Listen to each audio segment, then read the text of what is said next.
اللہ رب العزت نے قرآن مجید فرقان حمید میں ارشاد فرمایا ہے کنتم خیر امۃ، تم تمام امتوں میں سے خیر والی امت ہو، اخرجت للناس، تمہیں اللہ نے سب سے زیادہ خیر والی امت قرار دیا ہے۔ اب بات ہمیں ذرا تفصیل میں سمجھنی ہوگی کہ ہم جو خیر والی امت قرار دیے گئے ہیں اس کی وجہ اور سبب کیا ہے۔ کیا ہمارے اندر دیگر امتوں والے گناہ نہیں پائے جاتے؟ کیا کیسا وہ فعل ہے کہ جو وہ لوگ نہیں کرتے تھے اور ہم میں آتا ہے؟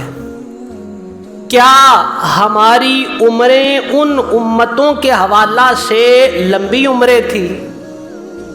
کیا ہمارے نیک اعمال اتنے تھے کہ اللہ نے ہم سے کہہ دیا کہ تمہاری عبادتیں بہت تھیں، تمہارے معاملات بہت تھے، تم بہت بڑے متقی اور پارسا تھے، تمہارے صدقات و خیرات کے انبار لگے ہوئے تھے، اور میں نے قرآن نازل کر کے کہہ دیا کنتم خیر امۃ، تم تمام امتوں میں سے بہتر امت ہو، تو یقیناً اس کا جواب یہ نہیں ہوگا۔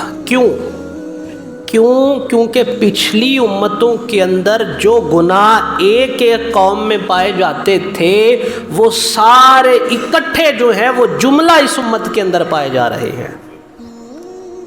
تو اللہ رب العزت نے یہ جو بات ارشاد فرمائی ہے نا کنتم خیر امۃ، تم تمام امتوں میں سے بہتر اور افضل امت قرار دی جا چکی ہو، تو یہ بہتر اور افضل امت کا قرار دیا جانا یہ ہمارے کسی عمل کی وجہ سے نہیں ہے بلکہ ذات مصطفیٰ کی وجہ سے ہے۔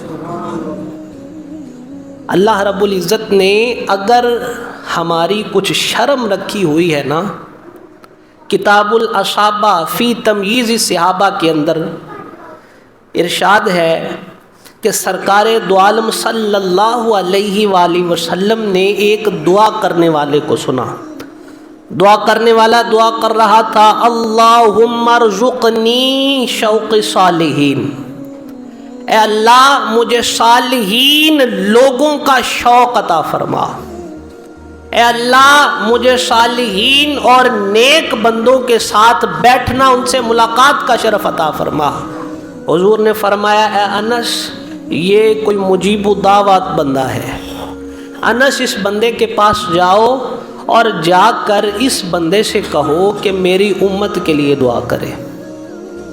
سرکار دو عالم صلی اللہ علیہ وآلہ وسلم کے حکم کے اوپر حضرت انس بن مالک جاتے ہیں اور اس دعا کرنے والے سے کہتے ہیں کہ امام الانبیاء کا حکم یہ ہے کہ حضور فرما رہے ہیں کہ میری امت کے لیے دعا کرو۔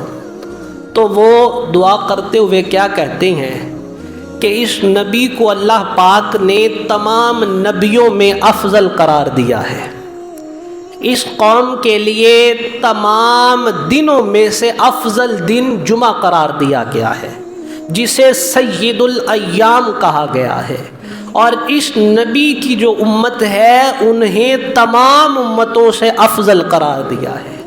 اب یہ بات کہہ دی اور حضرت انس سرکار کی بارگاہ میں حاضر ہوئے اور آ کے عرض کی یا رسول اللہ جس سے دعا کے لیے کہا تھا وہ تو یہ بات کر رہا ہے کہ یہ امت تمام امتوں سے افضل امت ہے، اسے اللہ نے عبادت کے لیے تمام دنوں سے اعلیٰ اور مختص دن عطا فرمایا ہے، اور ان کے نبی جو ہیں وہ تمام نبیوں سے افضل اور اعلیٰ ہیں۔ سرکار نے فرمایا سچ کہا۔ تو حضرت انس بن مالک پوچھتے ہیں یا رسول اللہ صلی اللہ علیہ وسلم یہ کون فرد ہے؟ تو سرکار نے فرمایا کہ یہ حضرت خضر علیہ السلام ہے۔ گویا حضرت خضر علیہ السلام کو بھی اس بات کا علم تھا کہ امت مصطفیٰ صلی اللہ علیہ وآلہ وسلم ہی تمام امتوں سے افضل امت ہے۔